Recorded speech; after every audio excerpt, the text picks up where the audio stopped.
Una persona siempre tiene dos razones para hacer cualquier cosa, una buena razón y una razón real.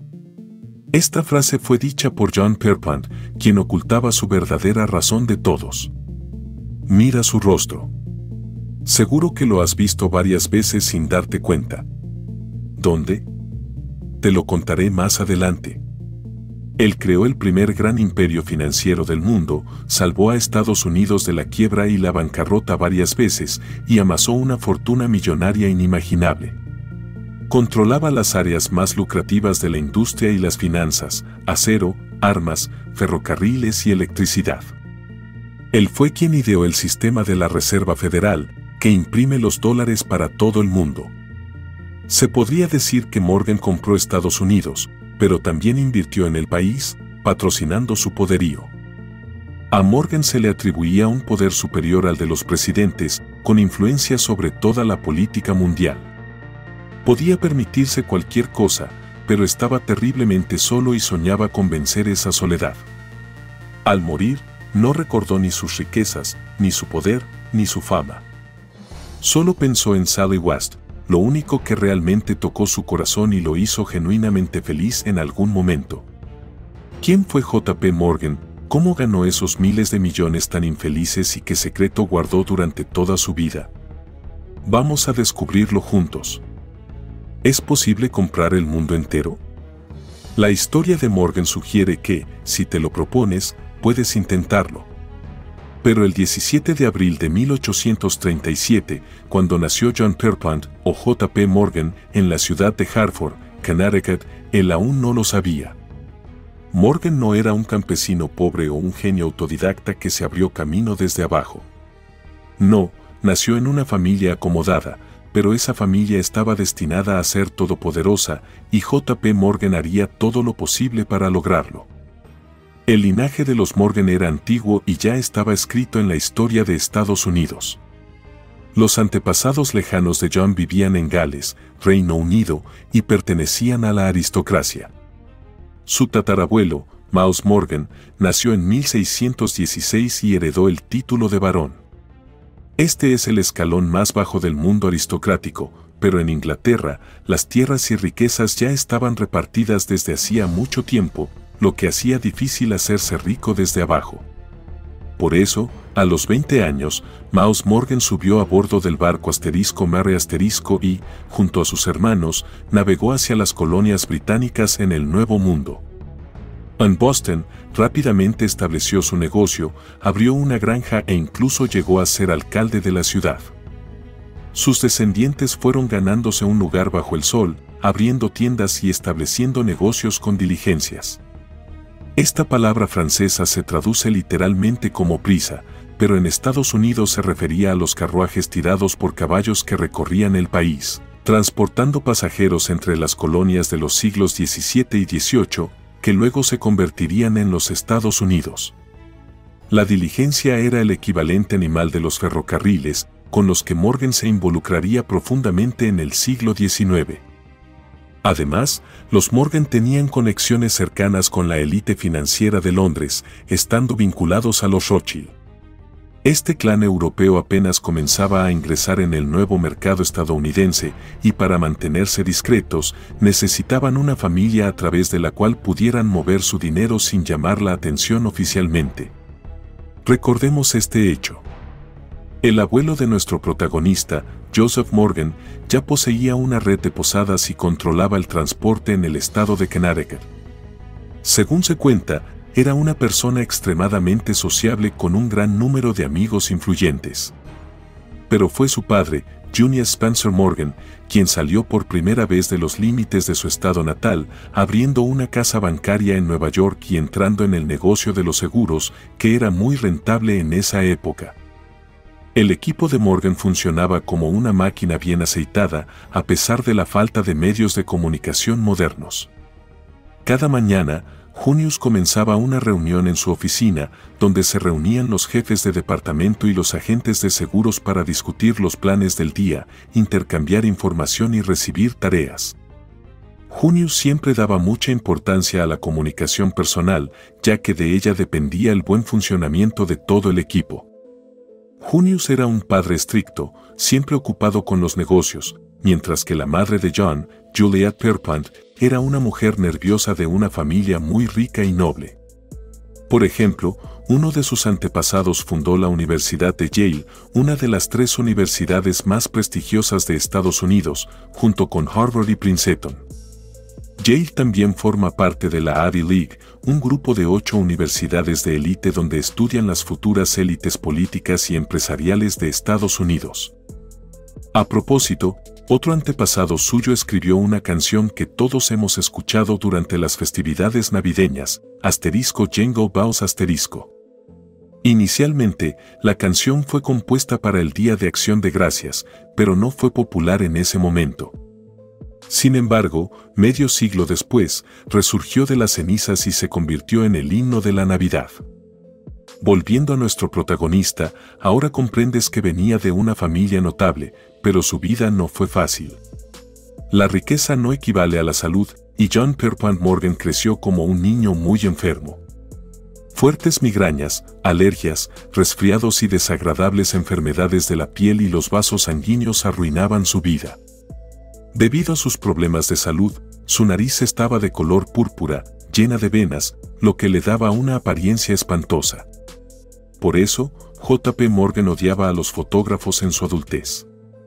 El niño creció en soledad, apenas jugaba con otros niños en la calle y dedicaba todo su tiempo al estudio en casa. Su padre se tomó en serio la educación de su hijo y desde temprana edad le enseñó los matices de los negocios. El niño resultó ser un alumno brillante, pero el clima agotaba la salud del joven John Pierpont Morgan. Lo enviaron a las Islas Azores, donde pasó los días más despreocupados de su vida, disfrutando del mar y el sol y aliviando su soledad con largos paseos. Cuando su salud mejoró, su padre lo envió a Europa para continuar su educación, primero a Alemania y luego a Francia. A los 19 años, después de completar sus estudios, regresó a los Estados Unidos y comenzó a trabajar como empleado en el banco de su padre. Desde el nivel más bajo, empezó a aprender sobre el negocio financiero y un año después encontró el amor. Se enamoró perdidamente y casi de inmediato propuso matrimonio. A los 20 años, se casó con Amelia Sturgis. Era una joven inteligente, encantadora y estaba enamorada de John. Juntos, comenzaron a hacer planes, pero Amelia estaba enferma de tuberculosis. Él intentó salvarla, buscó médicos, la envió a balnearios, pero todo fue en vano. Cuando John cumplió 24 años, su esposa murió y esto lo destrozó. El dolor de la soledad lo abrumó de tal manera que parecía que iba a aplastarlo. Entonces, J.P. se refugió en su trabajo, sumergiéndose por completo en los negocios. De la mañana a la noche, se dedicaba a las finanzas. El dinero se convirtió en su objetivo final, su escape de los pensamientos dolorosos. La cantidad de dólares que ganaba parecía llenar su vida solitaria con algún tipo de sentido.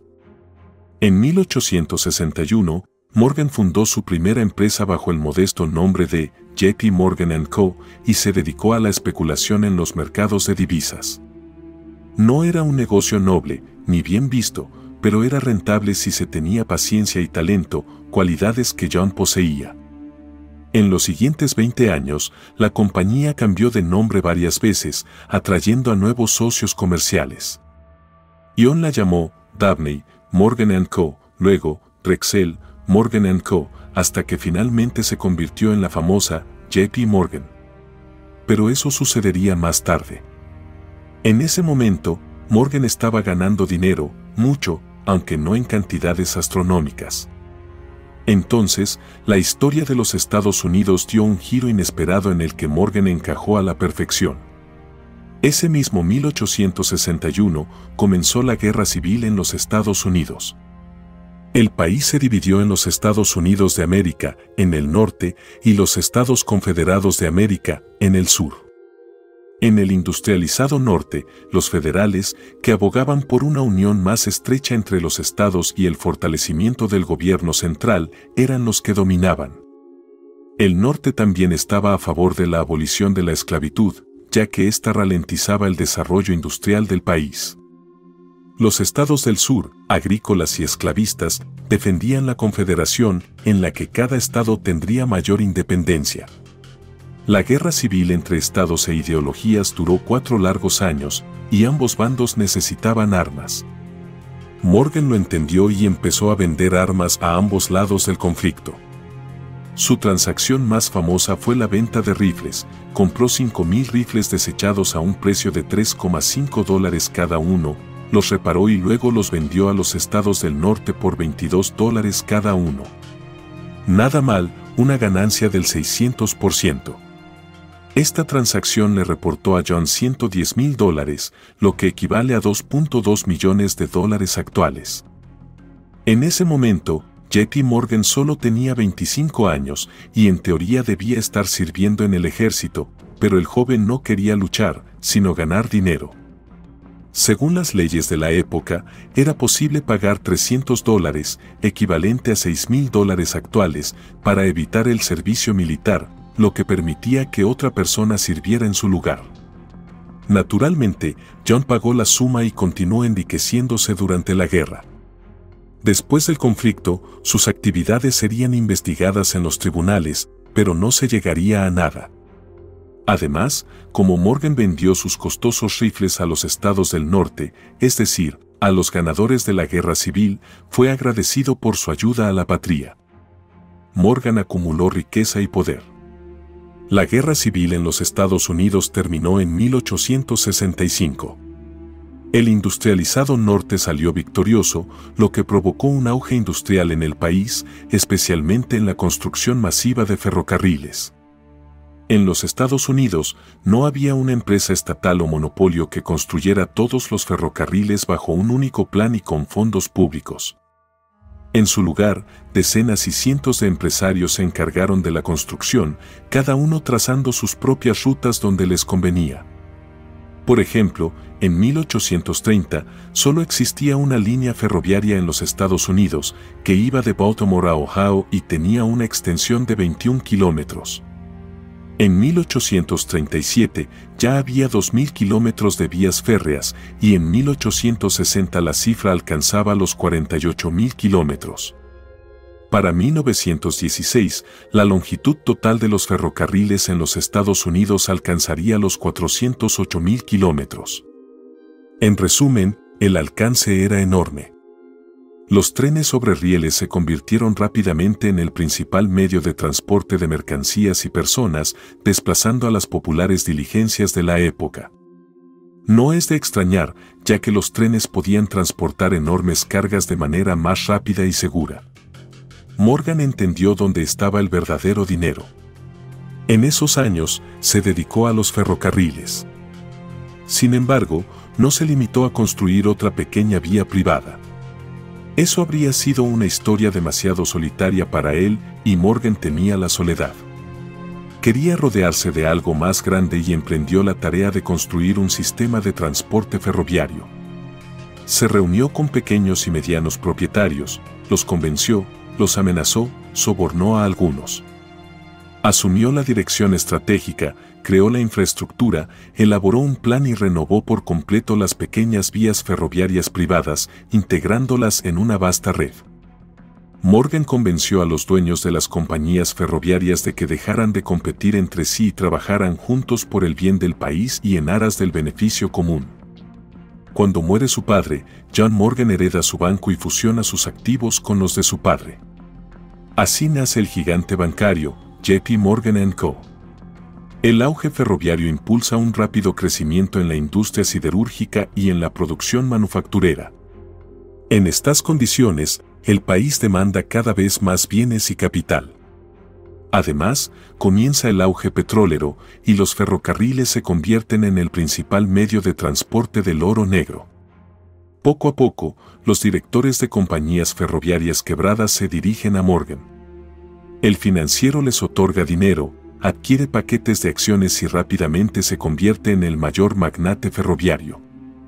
Aquí hay otro dato interesante: en 1879, el Ferrocarril Central de Nueva York, financiado por Morgan, otorgó un increíble descuento en transporte a la empresa Standard Oil, que pertenecía a un entonces poco conocido empresario, John D. Rockefeller.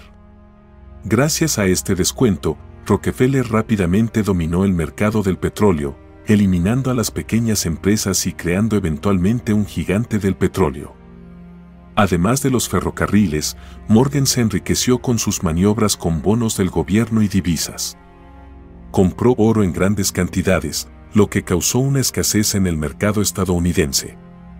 El precio del oro se disparó y, cuando alcanzó su valor máximo, Morgan vendió el oro que había comprado, duplicando su fortuna. ¿Era poco ético?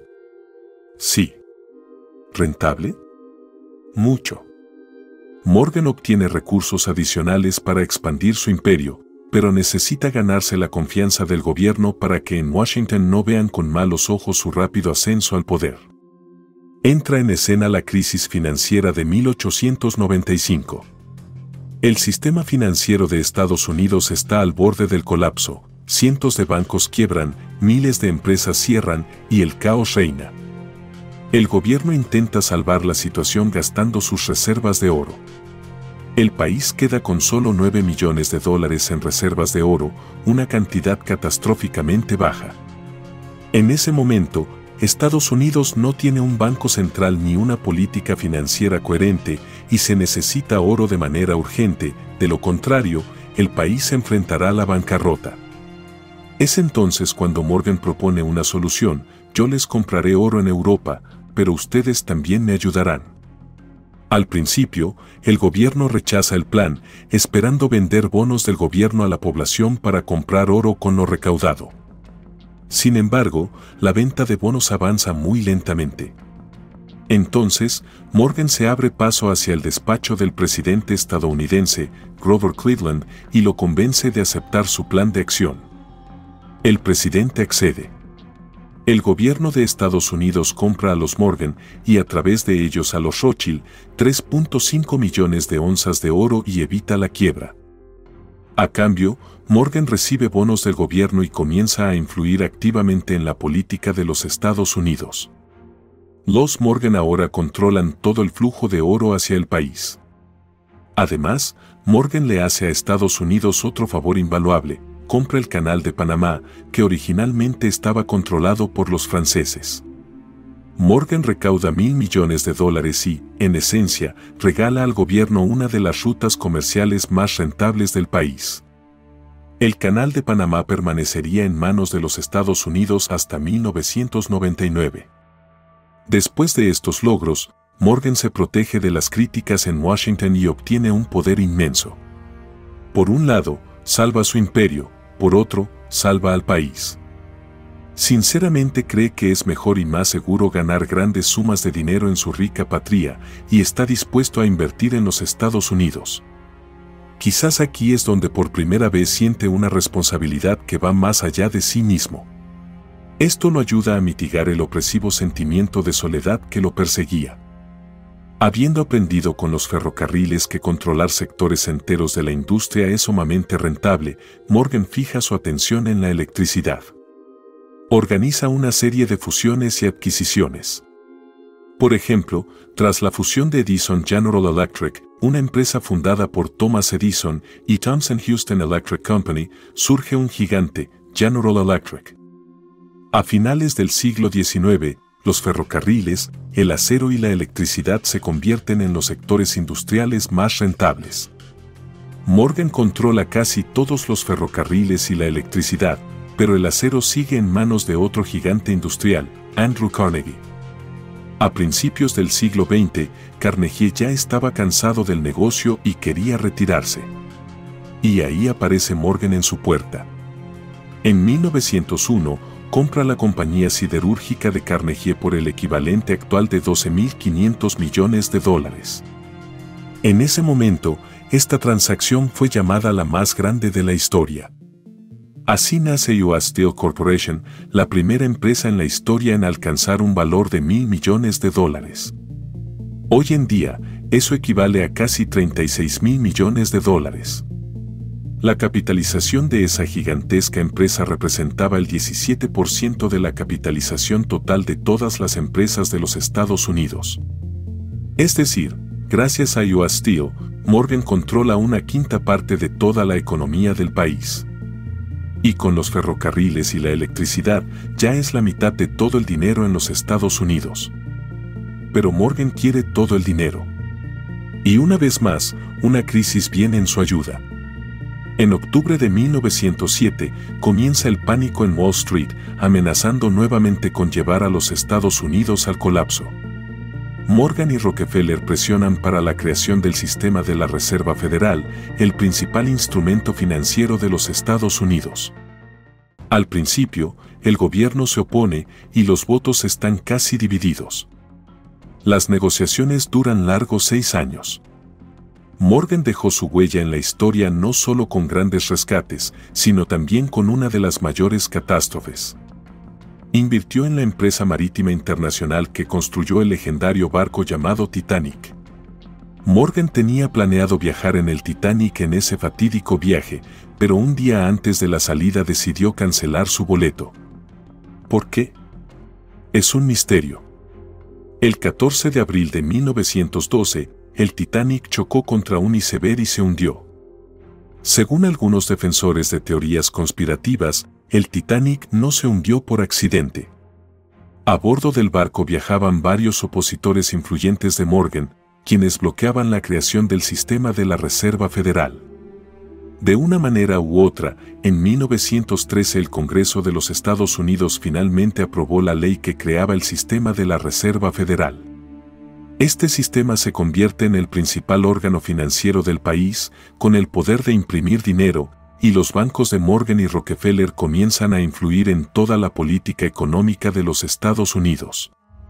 Hoy en día, los 12 bancos privados más grandes son los dueños de la Reserva Federal y tienen el poder de imprimir dólares. Entre estos bancos se encuentran representantes de otras familias influyentes, como los Rothschild, que poseen 2 bancos. Sin embargo, los Morgan ocupan el lugar más influyente entre los fundadores del sistema de la Reserva Federal.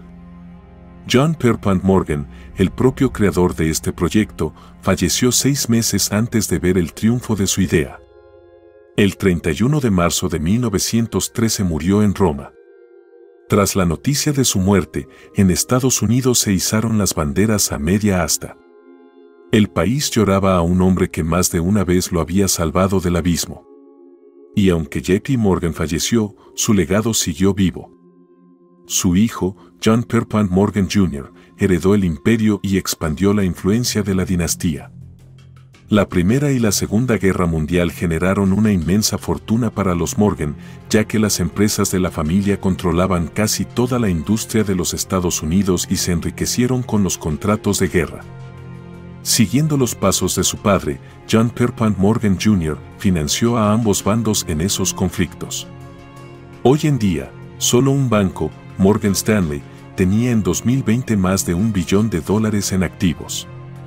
Además, el superbanco creado en el año 2000, JP Morgan Chase, posee activos por valor de $23,5 billones. Actualmente, los Morgan controlan más de 70 empresas financieras, de transporte e industriales. Siguen produciendo armas, electricidad, acero y dinero, y también influyen en muchos acontecimientos del mundo moderno. No es de extrañar que la cara de JP Morgan se haya convertido en la imagen icónica del juego, Monopoly. Según la leyenda, al morir, el todopoderoso multimillonario John Pierpont Morgan pronunció solo una frase, Sally West. Nadie entendió qué significaba. ¿Quizás estaba delirando? Solo después, en sus archivos personales, se encontró una hoja con el dibujo de un pajarito y la firma, Sally West. En su infancia, su padre lo había enviado a un internado en las Islas Azores y el pequeño John escribió una carta a casa donde mencionaba que su único amigo allí era un canario al que llamó Sally West. Ese pájaro le ayudó a superar su soledad y fue su primer, y tal vez único, amigo, al que recordó justo antes de morir.